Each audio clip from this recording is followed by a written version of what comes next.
Welcome to the channel the social sciences. आज हम discuss करने वाले हैं क्लास 9th के इकोनॉमिक्स चैप्टर 1 का, that is the story of village Palampur. Let me tell you in the very beginning, Palampur is a very imaginary village which has almost ideal facilities for any village in India. और हम लोग इस village के बारे में पहले पढ़ेंगे, फिर उससे रिलेटेड कुछ पॉइंट्स देखेंगे, right? So let's begin with the introduction of village Palampur. तो पालमपुर जो है एक गांव है जिसके बगल में एक बड़ा गांव है जिसका नाम है रायगंज। रायगंज पालमपुर से मात्र 3 किलोमीटर दूर है और पालमपुर को रायगंज से कनेक्ट करने वाले बहुत सारे रोड्स अवेलेबल हैं। और ये ऑल वेदर रोड्स है, मतलब वो हर कंडीशन में काम करने वाले रोड्स है, which means kachcha and pucca roads both are available in the village Palampur which can connect it to Raiganj. उसके साथ साथ पालमपुर और एक छोटे टाउन शाहपुर से भी कनेक्टेड है। साथ साथ पालमपुर में हर टाइप के ट्रांसपोर्ट सिस्टम्स अवेलेबल हैं, जैसे कि बुलक कार्ट्स, टोंगास, बोगीज, ठीक है। और बहुत सारे कमोडिटीज है, बहुत सारा ट्रांसपोर्ट होता है जो कि पालमपुर से दूसरे गांव में भी होता है, तो उसके लिए ये ट्रांसपोर्ट सिस्टम बहुत काम का है। उसके साथ अगर हम विलेज पालमपुर के बारे में थोड़ा और डिटेल में देखें, तो पालमपुर में 450 फैमिलीज हैं इन टोटल। किसी भी गांव के लिए that is the ideal number of families which are there, ठीक है। और इन 450 फैमिलीज में 80 फैमिलीज हैं जो कि अपर कास्ट को बिलोंग करती हैं, और कुछ फैमिलीज हैं जो कि SC STs हैं, दलित्स हैं, ठीक है। दलित्स का 1/3 कॉन्सेंट्रेशन है विलेज में। और इसमें एक डिफरेंस ये दिखाया गया है कि अपर कास्ट फैमिलीज के जो घर हैं they are pucca houses, they are made up of brick. लेकिन जो SC STs है, जो लोअर कास्ट है, उनके घर छोटे हैं और वो मड और स्ट्रॉ से बने हुए हैं, ठीक है। तो ये आपको एक इकोनॉमिक डिस्पैरिटी दिखाई जा रही है। उसके साथ साथ पालमपुर एक ऐसा गांव है जहाँ पे इलेक्ट्रिसिटी अवेलेबल है, और इलेक्ट्रिसिटी पे ही ट्यूबवेल्स और जो भी इरिगेशन सिस्टम है वो चल रहा है। साथ साथ पालमपुर में बहुत अलग अलग टाइप के स्मॉल बिजनेसेस जैसे पॉटरी हो गया, सिरामिक्स हो गया, अलग अलग टाइप के ऐसे छोटे छोटे बिजनेसेस अवेलेबल हैं। उसके साथ साथ पालमपुर में 2 प्राइमरी स्कूल्स हैं और एक हाई स्कूल भी है, ठीक है। यानी यहाँ पे 10th तक की फैसिलिटी है, 10-12 तक की। फिर हम देखेंगे कि पालमपुर में एक प्राइमरी हेल्थ केयर सेंटर भी है जिसको सरकार चलाती है, साथ साथ एक डिस्पेंसरी यानी मेडिसिन शॉप भी है, ठीक है। तो ये सारे जो हमने फीचर्स देखे ये एक आइडियल विलेज में होते हैं, ठीक है, जहाँ पे इलेक्ट्रिसिटी अवेलेबल है, वाटर अवेलेबल है, रोड्स अच्छे हैं, स्कूल्स हैं, प्राइमरी हेल्थ केयर सेंटर्स हैं, और ऑल वेदर रोड्स हैं जो कि ट्रेड के लिए भी अच्छे हैं, है ना। तो इस तरीके से हमने एक आइडियल विलेज पालमपुर की स्टोरी पढ़ी। अब हम देखेंगे कि पालमपुर में अगर कोई भी इकोनॉमिक एक्टिविटी होती है, ठीक है, तो उसके हम लोग कुछ पढ़ते हैं फैक्टर्स ऑफ प्रोडक्शन या फिर organisation of production. Organisation of production मतलब क्या हो गया कि अगर हमें कोई भी गुड्स एंड सर्विसेज प्रोड्यूस करना है तो हमें उसके लिए किन चीज़ों की ज़रूरत होगी, है ना। कभी भी अगर आप कोई भी गुड, मान लो कि आपको एक एक एक्स प्रोडक्ट ही आप बनाते हो अपने फैक्ट्री में, तो उस एक्स प्रोडक्ट के उसके प्रोडक्शन के लिए आपको किन चीज़ों की रिक्वायरमेंट होगी, उसी को हम लोग पढ़ेंगे। And let me tell you, this is a VVI section. अगर आपका ये चैप्टर आता है एग्जाम में तो यहाँ से ऑर्गेनाइजेशन ऑफ प्रोडक्शन या फिर फैक्टर्स ऑफ प्रोडक्शन से क्वेश्चंस जरूर आएंगे। So I have to tell you that you need to prepare a small note on this, ठीक है। तो हम लोग देखते हैं क्या है फैक्टर्स ऑफ प्रोडक्शन। तो पहला रिक्वायरमेंट किसी भी गुड या किसी भी सर्विस को प्रोवाइड करने के लिए चाहिए, दैट इज लैंड, है ना। अगर मान लो आपको कल आगे चल के एक फैक्ट्री एस्टैब्लिश करनी है सिरामिक्स की, ठीक है, आप वहाँ पे सिरामिक्स बनाओगे यानी पॉट्स या अलग अलग सिरामिक मटेरियल्स बनाओगे, तो अगर आपको उसकी फैक्ट्री खोलनी है तो आप क्या करोगे, सबसे पहले आप लैंड देखोगे, ठीक है। लैंड क्या एक नेचुरल रिसोर्स है, लैंड के साथ साथ आप वाटर, फॉरेस्ट, मिनरल्स, इन सारे नेचुरल रिसोर्सेज को आप केटर करोगे, है ना। So this is a first requirement. Factory खड़ी करने के लिए लैंड की तो रिक्वायरमेंट होती है। सेकंड रिक्वायरमेंट क्या है, लेबर। अब अगर आपने फैक्ट्री एस्टैब्लिश कर भी दी तो उसमें काम करने वाले लोगों की जरूरत होगी, वो लेबर होंगे, लेबर वर्कफोर्स। जो लेबर वर्कफोर्स होगा वो स्किल्ड भी हो सकता है और अनस्किल्ड भी हो सकता है, ठीक है, या फिर दोनों टाइप का हो सकता है। आप कुछ ऐसे वर्कर्स को रखोगे जो कि बेसिक स्किल्स का काम करेंगे, जैसे साफ सफाई या ऐसी चीजें जिसके लिए हमें ज्यादा स्पेशलाइज्ड एजुकेशन की जरूरत नहीं है। फिर आप कुछ ऐसे लोगों को भी हायर करोगे जिनके लिए स्पेशलाइज्ड एजुकेशन की जरूरत होती है, जैसे इंजीनियर्स, डॉक्टर्स, है ना, वगैरह वगैरह। तीसरा हमारा रिक्वायरमेंट होगा फिजिकल कैपिटल। और फिजिकल कैपिटल जो कि 2 टाइप का हो सकता है, फिक्स्ड या फिर वर्किंग कैपिटल। तो कैपिटल मतलब क्या होता है? कैपिटल मतलब कोई ऐसा इनपुट जिससे आपका जो फैक्टर्स ऑफ प्रोडक्शन है या जिससे आपकी जो इंडस्ट्री है या फैक्ट्री है वो काम करते रहे, है ना? मतलब basically it is money, right? The money that we put in the production cycle so that the production sustains, that is capital, है ना? यूजुअली जो कैपिटल है वो पैसा होता है, आप पैसे को डालते हो, उसी के कारण हमारा पूरा इंडस्ट्री या फैक्ट्री काम करेगा। ये जो कैपिटल है वो दो टाइप का हो सकता है, या तो वो फिक्स्ड कैपिटल होगा या तो वो वर्किंग कैपिटल होगा। अब यहाँ पे बहुत बार बच्चे कंफ्यूज हो जाते हैं कि फिक्स्ड और वर्किंग कैपिटल में डिफरेंस क्या है। तो फिक्स्ड कैपिटल कोई ऐसी चीज हो गई जैसे कि टूल्स, मशीन्स, बिल्डिंग्स, है ना? कोई भी ऐसी चीज जिसको आप ओवर मेनी इयर्स यूज कर सकते हो, दैट इज फिक्स्ड कैपिटल। मतलब कोई ऐसी चीज जिसमें आपने पैसा एक बार इन्वेस्ट कर दिया और फिर उस इन्वेस्टमेंट का आप इस्तेमाल बहुत समय तक आप बहुत समय तक आप उसका इस्तेमाल कर सकते हैं। ठीक है, जैसे कि अगर आपने अपने फैक्ट्री के लिए एक बार मशीन खरीद ली कोई, ठीक है, कोई टूल खरीद लिए, एक बिल्डिंग बना दी, तो वो जो बिल्डिंग है उस पर भी तो आपने पैसे खर्च किए हैं उसको बनाने के लिए। अब वो जो बिल्डिंग है वो एटलीस्ट 50 साल तक तो टिकेगी। आप कुछ टूल्स या मशीन्स खरीदोगे, हो सकता है उसकी जो लाइफ हो वो 5 से 7 साल की हो या 7 से 10 साल की हो, तो आप 10 साल के लिए तो आप निश्चिंत हो चुके हो। ठीक है, that you have something to work upon. ठीक है, तो that is a fixed capital. Fix मतलब क्या? जिसमें एक बार आपने पैसे इन्वेस्ट कर दिए और उसके बाद वो चीज स्टेशनरी है, उसका आप इस्तेमाल ओवर द इयर्स कर सकते हो। जो दूसरा टाइप का कैपिटल है उसको हम लोग बोलते हैं वर्किंग कैपिटल। वर्किंग कैपिटल मतलब raw material and money in hand. कोई भी चीज, ठीक है, जैसे पैसे हो गए जो अभी है आपके पास, ठीक है, अब आप उस पैसे को अगर मान लो आपको लोगों को सैलरी पे करना है उसमें भी यूज कर सकते हो, आपको कोई रॉ मटेरियल खरीदना है उसके लिए भी यूज कर सकते हो। आप किसी भी चीज में जब पैसे को, क्योंकि कैश इज कैश, कैश जब आपके हाथ में होगा तो आप उसको किसी भी कमोडिटी में कन्वर्ट कर सकते हो, है ना? तो उसको हम लोग वर्किंग कैपिटल बोलते हैं। आई डिफरेंशिएट अगेन। फिक्स कैपिटल मतलब जहाँ पे आपने एक बार पैसे डाल दिए और फिर वो चीज आपने खरीद ली, उसके बाद वो आपके लिए एक इन्वेस्टमेंट हो गया, आप उसका इस्तेमाल लंबे समय तक कर सकते हैं। वर्किंग कैपिटल क्या हो जाता है? जब आपके पास जब कैश होता है या यूपीआई के फॉर्म में पैसे हैं या फिर चेक के फॉर्म में पैसे, जिसका इस्तेमाल आप डे टू डे बेसिस के लिए यूज करते हो, ठीक है, और आप उससे कोई भी चीज खरीद सकते हो, तो उसको हम लोग क्या बोलेंगे? वर्किंग कैपिटल बोलेंगे। ठीक है, तो फिक्स कैपिटल और वर्किंग कैपिटल में ये डिफरेंस है। कभी कभार अगर फैक्टर्स ऑफ प्रोडक्शन ना पूछा जाए तो फिक्स कैपिटल और वर्किंग कैपिटल का डेफिनेशन पूछ दिया जाता है एग्जाम में। ठीक है, उसके बाद जो हमारा फोर्थ रिक्वायरमेंट होगा फैक्टर्स ऑफ प्रोडक्शन में, दैट इज ह्यूमन कैपिटल।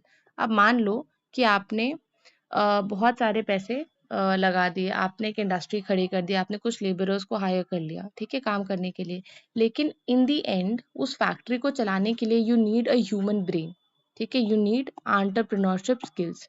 ठीक है, तो एंटरप्रेन्योरशिप स्किल्स मतलब क्या? बिजनेसमैन स्किल चाहिए आपको, आपको वो एक्यूमेन चाहिए, वो साइट चाहिए, वो विजन चाहिए अपनी फैक्ट्री को रन करने के लिए।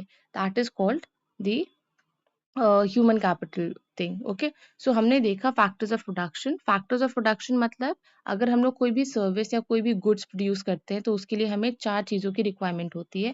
पहला है लैंड, दूसरा है लेबर, तीसरा है capital, capital can be fixed और वर्किंग कैपिटल, और चौथा हो जाता है ह्यूमन कैपिटल या फिर एंटरप्रेन्योरशिप। ठीक है, दैट इज बिजनेस स्किल्स। तो इन 4 चीज़ों का रिक्वायरमेंट होता है किसी भी चीज़ के फैक्टर ऑफ प्रोडक्शन में। अब हम देखते हैं पालमपुर के बारे में, वापस आते हैं। तो पालमपुर जो है वो एक गांव है और यूजुअली इंडिया के गांव में जो मेजर एक्टिविटी होती है, major economic activity, that is agriculture, है ना? अब एग्रीकल्चर के लिए वी नीड लैंड। ठीक है, तो यहाँ पे सबसे पहला बताया आपको एग्रीकल्चर से रिलेटेड कि लैंड इज फिक्स्ड, है ना? Land is a fixed commodity. Land ऐसा नहीं है कि वो बढ़ेगा घटेगा। ठीक है, जितना जमीन है वो उतना ही रहेगा। हो सकता है ओवर द इयर्स आप लैंड को क्या कर सकते हो, आप उसको और यूज अप कर सकते हो, लेकिन ऐसा नहीं हो सकता कि आप लैंड को एक्सपैंड करो। ठीक है, तो पालमपुर के बारे में क्या बताया गया कि 75% जो पालमपुर के लोग हैं वो फार्मिंग पे ही डिपेंडेंट है। ठीक है, लेकिन हमें ये देखना पड़ेगा कि फार्मिंग जो है वो एक उसका बहुत लिमिटेड स्कोप है। ठीक है, अगर आपने गांव के सारे जमीन पे अगर आपने कल्टीवेशन कर दिया, उसके बाद आप क्या करोगे, है ना? उसके बाद तो आप और कुछ नहीं कर सकते। मतलब फार्मिंग हैज अ लिमिट। ठीक है, यहाँ पे आपको बताया है कि फार्मिंग में जब भी हम लैंड के बारे में बात करते हैं तो हम लैंड को मेजर करते हैं बीघा से, गुंथा या फिर कट्ठा, अलग अलग वैल्यूज होते हैं और ये हर जगह पे वैरी करता है।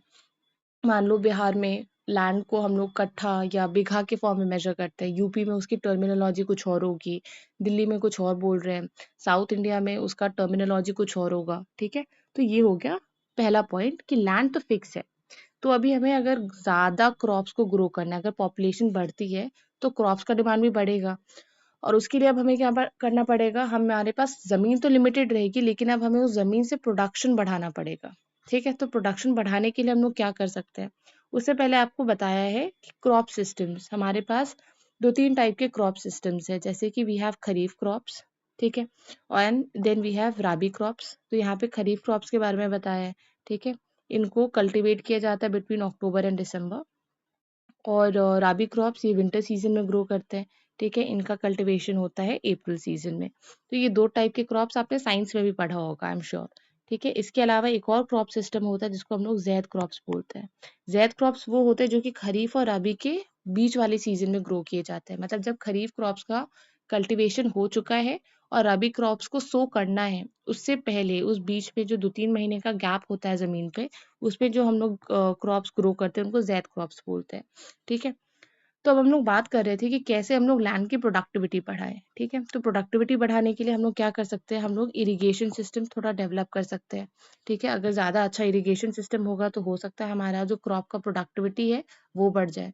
उसके अलावा और क्या किया जा सकता है, उसके अलावा हम लोग मल्टीपल क्रॉपिंग कर सकते हैं। मतलब एक ही लैंड पे हम लोग अलग अलग टाइप के क्रॉप्स को ग्रो कर सकते हैं। ठीक है, और उससे क्या होगा कि जो भी फैलो लैंड है, यानी जो भी खाली पड़ा हुआ ज़मीन है, उस पे भी हम लोग कल्टीवेशन कर रहे हैं। ठीक है, तो यहाँ से आपसे एक क्वेश्चन पूछा जा सकता है कि हम लोग लैंड की प्रोडक्टिविटी कैसे बढ़ा सकते हैं। मल्टीपल क्रॉपिंग हो गया, उसके बाद क्रॉप रोटेशन हो गया, ये अलग अलग तरीके हैं जिससे हम लोग क्रॉप्स की प्रोडक्शन बढ़ा सकते हैं। यहीं पे आपको बताया गया है स्टोरी ग्रीन रेवोल्यूशन के बारे में। ठीक है, ग्रीन रेवोल्यूशन के बारे में आपने सुना तो ज़रूर होगा। ग्रीन रेवोल्यूशन, जिसको हिंदी में हम लोग हरित क्रांति भी बोलते हैं, ये 1960s में इंट्रोड्यूस हुआ था इंडिया में। तो 1960s की कहानी ये है कि इंडिया रिसेंटली 1947 में आज़ाद हुआ था, और आज़ादी के बाद हमारे देश में बहुत ज़्यादा गरीबी थी, एग्रीकल्चर पे मैक्सिमम पॉपुलेशन डिपेंडेंट थी, इंडस्ट्रीज धीरे धीरे एस्टैब्लिश हो रही थी, और हमारे कंट्री में फेमीन्स भी आ रहे थे। और 1960s का जो टाइम था वो टाइम था फूड शॉर्टेज का। हमारे देश में बहुत ज़्यादा फूड शॉर्टेज हुआ, और ये स्टोरी है कि हमारे देश में इतना खाना नहीं था कि हम अपनी पूरी पॉपुलेशन को फीड कर पाए या फिर एक्स्ट्रा स्टॉक बना के रख पाए।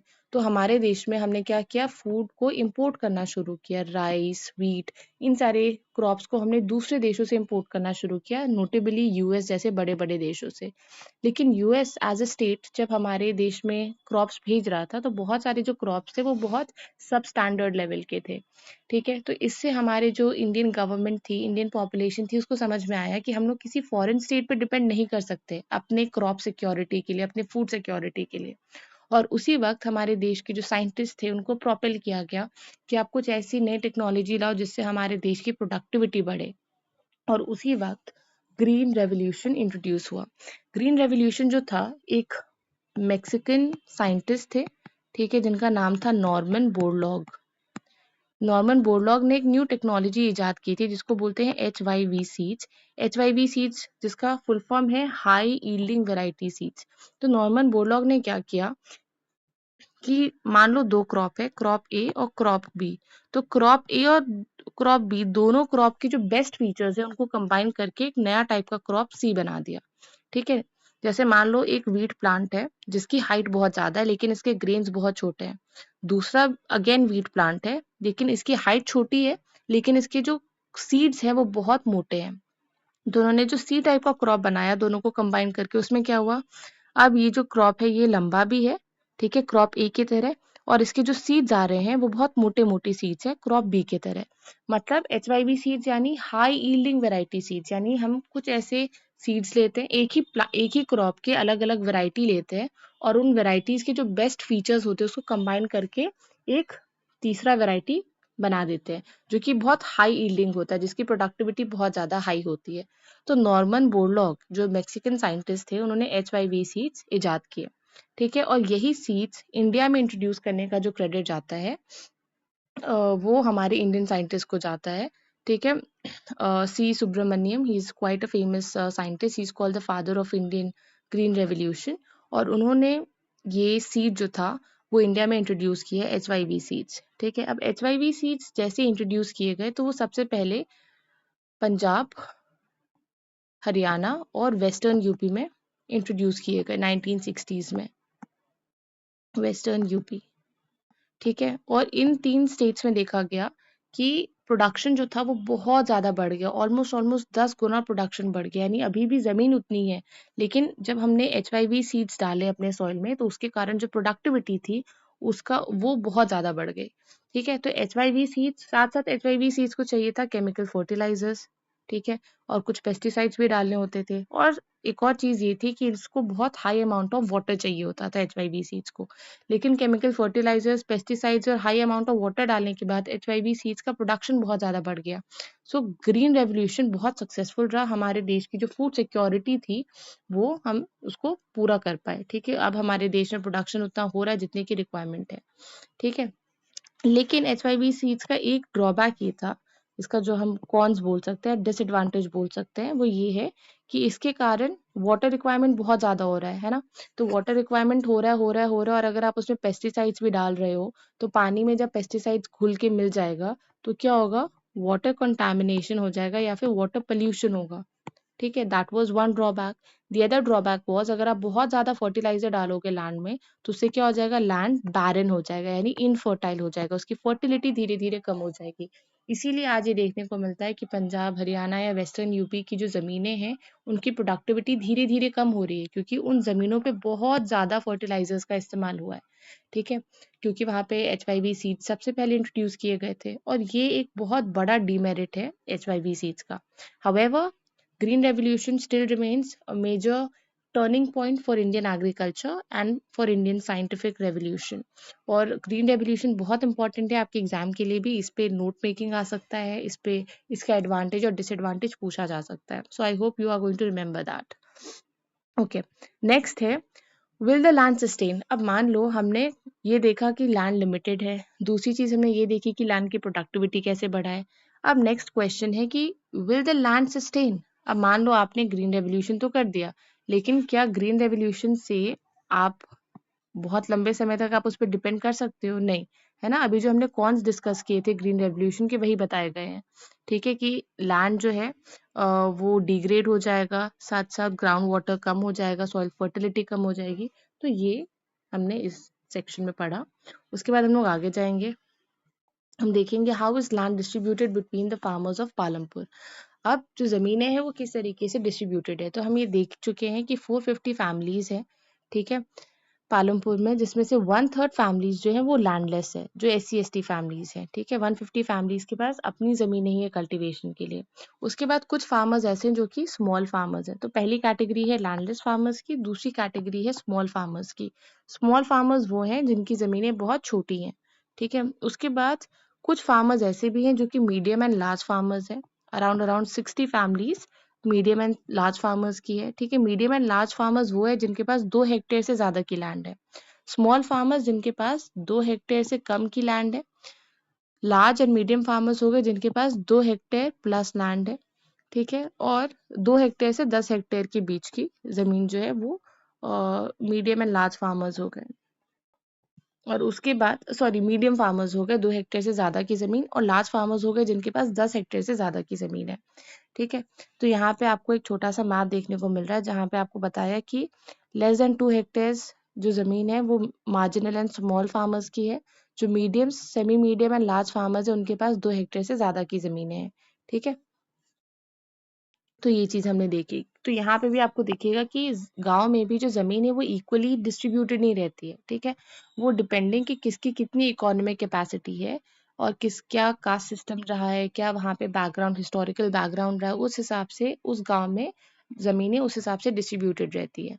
ठीक है, now the next topic is who will provide the labour. Of course the labour will be provided by the landless labourers, क्योंकि जिनके पास खुद की ज़मीन नहीं है वो दूसरों की ज़मीनों पे फिर काम करते हैं, वो कल्टीवेशन का काम करते हैं या फिर इरिगेशन करेंगे, सोइंग ऑफ सीड्स करेंगे। तो जो लार्ज फार्मर्स है वो बहुत बार होता है कि वो अपनी ज़मीनें जो है वो लैंडलेस फार्मर्स को दे देते हैं और लैंडलेस फार्मर्स उस पे कल्टीवेट करते हैं और एक सिस्टम होता है कि आप उस ज़मीन पे कल्टीवेशन करो, या तो मुझे एज सम रेंट सम मनी दोगे या फिर आप मुझे ग्रेन्स दोगे, है ना। लेकिन जो फार्मर्स, जो लैंडलेस फार्मर्स उन पे खेती कर रहे होते हैं, उनका कोई राइट नहीं होता है ओवर द लैंड, ठीक है। और ये दुख की बात है। मान लो एक किसान है जो कि किसी जमीन पे सालों तक कल्टीवेशन कर रहा है, लेकिन फिर भी उसके पास अपनी जमीन कहने के लिए कुछ नहीं है, ठीक है। उसके बाद हम लोग आते हैं कि जो उनको वेज दिया जाता है, जो सैलरी दी जाती है फार्मर्स को, that is also very low, ठीक है।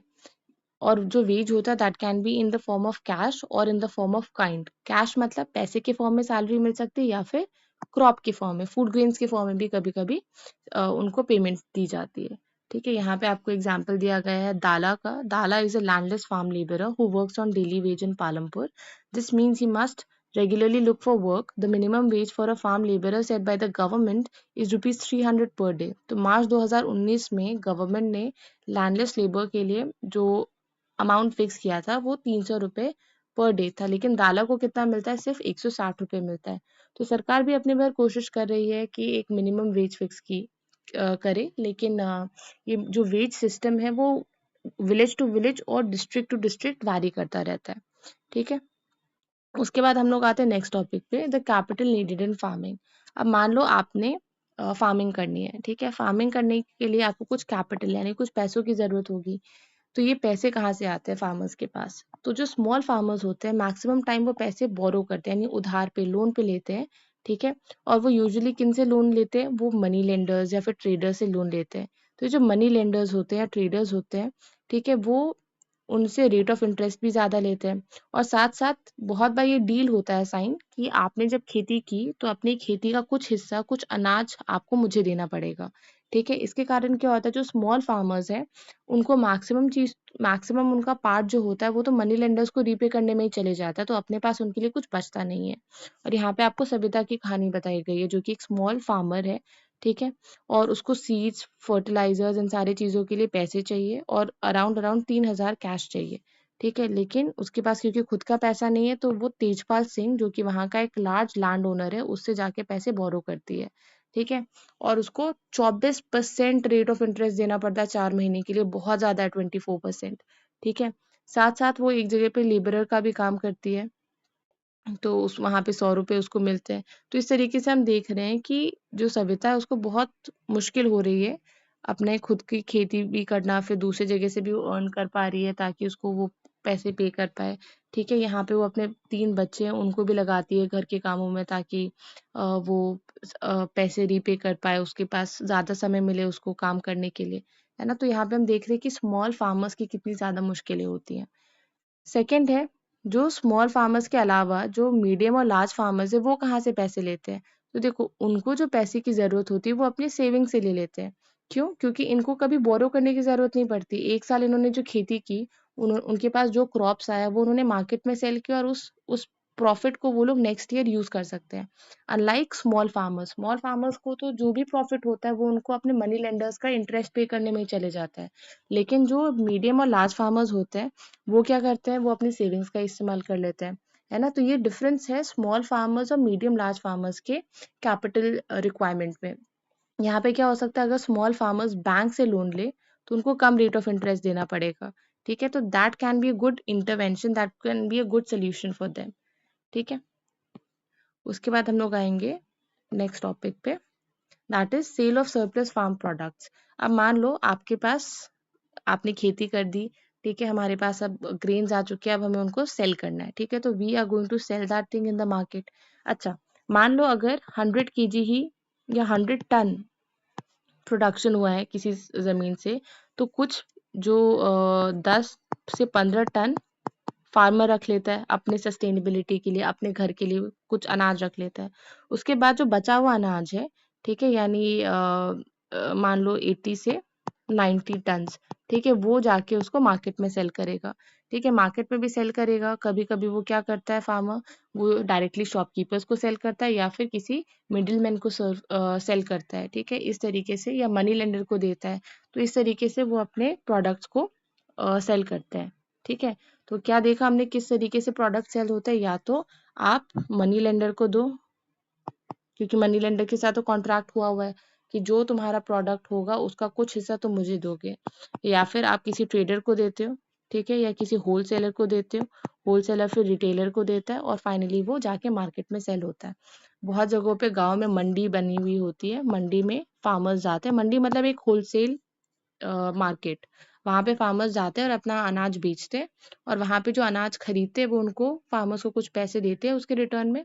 और फिर वो जो होलसेलर्स होते हैं वो रिटेलर्स को देते हैं, या कभी कभी गवर्नमेंट खरीदती है फार्मर्स से।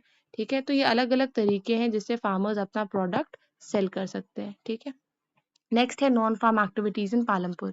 तो अभी तक हमने फार्म एक्टिविटी देखी, एग्रीकल्चर। एग्रीकल्चर के अलावा लोग और क्या करते हैं, तो डेयरी फार्मिंग है। डेयरी फार्मिंग में क्या हो गया, बहुत बार जो फार्मर्स होते हैं उनकी जमीनें अगर छोटी है और उनको उतना पैसा नहीं मिल पा रहा है, तो वो कई बार गाय को या बकरी को या कुछ ऐसा एक लाइफ स्टॉक अपने साथ रखते हैं, और उस लाइफ स्टॉक को सेल करके या उसका जो प्रोडक्ट होता है उसको सेल करके वो पैसे अर्न करते हैं। ठीक है, that is life stock earning. ठीक है, उसके बाद आपको एक एग्जाम्पल दिया गया है स्मॉल स्केल मैन्युफैक्चरिंग का। ये कभी कभी छोटे छोटे गांव में भी कुछ कुछ फैक्ट्रीज होती हैं। ठीक है, जो कि अलग अलग सामान मैन्युफैक्चर करती हैं। ठीक है, उसमें बहुत सारे फार्मर्स को एम्प्लॉयमेंट मिल जाती है उसके कारण। नेक्स्ट है the shopkeepers of Palampur. Palampur में अलग अलग टाइप की दुकानें भी हैं। ठीक है, जैसे राइस, व्हीट, शुगर, बिस्किट, इन सारी चीज़ों की अलग अलग चीज़ों की दुकानें हैं। तो वहाँ पे भी शॉपकीपर्स भी होते हैं गाँव में, है ना। उसके बाद नेक्स्ट चीज़ है ट्रांसपोर्ट। ठीक है, ट्रांसपोर्ट सेक्टर क्यों ज़रूरी है। ट्रांसपोर्ट सेक्टर एक तो डेली बेसिस पे जो कम्युनिकेशन करना है, एक जगह से दूसरी जगह लोगों को जाना है, उसके लिए तो ट्रांसपोर्ट ज़रूरी है ही। उसके साथ साथ ट्रांसपोर्ट सर्विस की रिक्वायरमेंट होती है गुड्स को सेल करने में। जो भी क्रॉप फार्मर प्रोड्यूस करता है उसको मंडी तक लेके जाने के लिए किसी ना किसी ट्रांसपोर्ट की ज़रूरत होती है ना। तो इसीलिए भी गाँव में ट्रांसपोर्टेशन अच्छा होना बहुत ज़रूरी है। हमारे पास एक अच्छा रोड नेटवर्क होना भी ज़रूरी है ना। तो इस तरीके से हम इस चैप्टर के एंड पे आ चुके हैं। अगर आप ध्यान से देखोगे तो इस चैप्टर में पालमपुर की ही कहानी बताई गई है, farm activities, non farm activities बताई गई है। और इस पूरे चैप्टर में अगर हम देखें कि क्या इंपॉर्टेंट है एग्जाम पॉइंट ऑफ व्यू से, तो पहला है फैक्टर्स ऑफ प्रोडक्शन जो हमने पढ़ा, दूसरा है ग्रीन रेवोल्यूशन जो हमने पढ़ा, और तीसरा है कि किस तरीके से हम लोग फार्म की प्रोडक्टिविटी बढ़ा सकते हैं, multiple cropping, crop rotation, modern farming methods, ये सब आ जाएगा क्रॉप की प्रोडक्टिविटी इंक्रीज करने में। तो ये 3 इंपॉर्टेंट क्वेश्चंस है जिसको आपको प्रिपेयर करना चाहिए। बाकी ये चैप्टर एक स्टोरी फॉर्मेट में है, तो I believe this is easy for you to cover. ठीक है, उसके बाद हम जरा एक्सरसाइज के क्वेश्चंस देख लें। जैसे question number 2, modern farming method requires more input which are manufactured in the industry. Do you agree? Modern farming methods में बहुत सारे inputs की requirement होती है जो कि इंडस्ट्री में इस्तेमाल होते हैं। तो मॉडर्न फार्मिंग मेथड्स क्या है, जब आप किसी टेक्नोलॉजी का मदद लो, जैसे ड्रोन्स की मदद से आप एग्रीकल्चर करो। ठीक है, बहुत सारे फर्टिलाइजर्स डालो। ठीक है, तो वो सब क्या मॉडर्न फार्मिंग मेथड्स है। तो ये सारी चीजें कहाँ पे बनती है, ऑफकोर्स इंडस्ट्री में बनती है। तो यस, इट इज ट्रू। और फिर आप एग्जाम्पल दे दोगे कि कैसे कैसे हम लोग फर्टिलाइजर्स या ड्रोन्स ये सब इंडस्ट्री से बनाते हैं। नेक्स्ट क्वेश्चन है how did the spread of electricity help farmers in Palampur. तो जैसे इलेक्ट्रिसिटी आएगी तो उसके कारण क्या होगा, हमारा इरिगेशन इंप्रूव हो जाएगा। क्योंकि इरिगेशन फार्मर्स पहले सिर्फ अगर वाटर जो नेचुरल सोर्स ऑफ वाटर है, अगर सिर्फ रिवर से पानी निकाल के इरिगेट करेंगे तो वो बहुत डिफिकल्ट है। लेकिन अगर बोरिंग करके ट्यूबवेल से इरिगेट करेंगे तो उनके लिए थोड़ा आसान होगा। और बोरिंग और ट्यूबवेल कब काम करेगा, जब इलेक्ट्रिसिटी होगी। तो definitely this will help farmers to irrigate farms. Next, is it important to increase the area under irrigation? Of course, it is important to increase the area under irrigation. क्यों, क्योंकि हमारे जो फार्मर्स हैं वो traditionally rain water पे dependent होते हैं irrigation के लिए। लेकिन अगर ट्यूबवेल की मदद से या फिर किसी और डैम्स की मदद से वो अगर अपने फील्ड को इरिगेट करेंगे तो उससे हमारा क्या होगा, फार्म की प्रोडक्टिविटी बढ़ेगी और बहुत ज़्यादा ज़मीन को हम लोग इरिगेट कर पाएंगे। ठीक है, नेक्स्ट है construct table on the distribution of land among 450 families. तो ये भी हमने पढ़ा कि कैसे पालमपुर में 60 फैमिलीज हैं जो कि लैंड ओन करती हैं, बड़े बिग फार्मर्स है, 150 फैमिलीज लैंडलेस है। ठीक है, जो बाकी हैं वो स्मॉल मीडियम फार्मर्स है। तो उसके बारे में आपको बताना है, ये हमने पढ़ा हुआ है। Then why are the wages for farm labourers in Palampur has is less than minimum wage. ठीक है, मिनिमम वेज से कम क्यों दे रहे हैं पालमपुर में लेबरर्स को? उसका ये कारण हो सकता है कि पालमपुर में मैक्सिमम लेबरर्स कहाँ से आ रहे हैं, बहुत लैंडलेस कम्युनिटी से आ रहे हैं और उनके पास कोई और स्कोप ऑफ एम्प्लॉयमेंट नहीं है। तो जो बड़े लैंड ओनर्स हैं वो इस चीज़ का फ़ायदा उठाते हैं। उनको पता है कि फार्मर्स, जो स्मॉल फार्मर्स हैं, लैंडलेस फार्मर्स हैं, उनके पास कोई ऑप्शन नहीं है, इसीलिए उनको कम पे कर रहे हैं। ये कारण हो सकता है। और दूसरा कारण ये हो सकता है कि गवर्नमेंट ठीक से रूल्स फॉलो नहीं करवा पा रही है पालमपुर में। तो आप 2-3 रीज़न इसमें खुद से डाल सकते हो। फिर question number 8, question number 7 is not important. 8 है, what are the different ways of increasing production on the same piece of land? ये अभी मैंने बताया कि इंपॉर्टेंट क्वेश्चन है। तो आप सेम पीस ऑफ लैंड पे प्रोडक्शन कैसे इंक्रीज कर सकते हो? मॉडर्न फार्मिंग मेथड से, क्रॉप रोटेशन से, फिर मल्टीपल क्रॉपिंग से, ठीक है, इरिगेशन इम्प्रूव करके, HYV सीड्स का इस्तेमाल करके। So this is important question, इसको अच्छे से पढ़ना है। फिर describe the work of a farmer with 1 hectare of land. तो 1 हेक्टेयर ऑफ लैंड पे फार्मर को क्या काम करना पड़ेगा वो आपको बताना है। नेक्स्ट है, how do the medium and large farmers obtain capital for farming? तो अभी हमने डिस्कस किया कि लार्ज मीडियम फार्मर्स अपने पिछले साल के प्रॉफिट का इस्तेमाल करते हैं फार्मिंग के लिए, ठीक है, और जो स्मॉल फार्मर्स होते हैं वो बोरो करते हैं ट्रेडर्स से, ठीक है, या मनी लेंडर्स से। फिर question number 11, on what terms did Savita get a loan from Tajpal Singh? तो ताजपाल सिंह से उसने किस बेसिस पे लोन लिया था? कंडीशन ये था कि ताजपाल सिंह को उसको अपना क्रॉप कुछ देना पड़ेगा, जो वो प्रोड्यूस करेगी क्रॉप अपने फील्ड से, उसका कुछ हिस्सा उसको ताजपाल सिंह को देना पड़ेगा, ये कंडीशन थी। Question number 12 again it's not important, optional है, ठीक है। क्वेश्चन नंबर 13 है, what are the non farm production activities? Non farm production activities में डेयरी आ गया, शॉपकीपिंग आ गया, ट्रांसपोर्ट आ गया, तो ये 2-3 है जिसमें आप डाल सकते हो। क्वेश्चन नंबर 14 है, what can be done so that more non farm production activities can be started in village? हम और क्या कर सकते हैं जिससे नॉन फार्म प्रोडक्शन बढ़े? देखो, जितना फार्म प्रोडक्शन बढ़ना ज़रूरी है उतना ही नॉन फार्म प्रोडक्शन भी बढ़ना ज़रूरी है। तो उसके लिए हम क्या कर सकते हैं? हम और अच्छे रोड्स बना सकते हैं, ठीक है, हम बड़े बड़े इंडस्ट्री सेटअप कर सकते हैं, गवर्नमेंट कुछ सब्सिडी दे दे तो उसके कारण भी जो फार्मर्स है उनको कुछ मदद मिल जाएगी, ठीक है। तो हम लोग अलग अलग स्किल्स इंट्रोड्यूस कर सकते हैं, फार्मर्स को अलग अलग स्किल सिखाई जा सकती है जिससे वो क्या करें, फार्मिंग के साथ साथ नॉन फार्म एक्टिविटीज भी करें, है ना, स्किल्ड एजुकेशन से। स्कूल्स में भी बच्चों को अवेयर किया जा सकता है अलग अलग नॉन फार्म प्रोडक्शन के बारे में, ठीक है। तो ये कुछ तरीके हैं जिससे हमारा नॉन फार्म प्रोडक्शन बढ़ेगा। All right, so with this we come to the end of this chapter. I hope it was a learning experience for you all. In case if you have a doubt, do put it in the comment section. And before you leave, I request you to please like, share, and subscribe the channel. Thank you.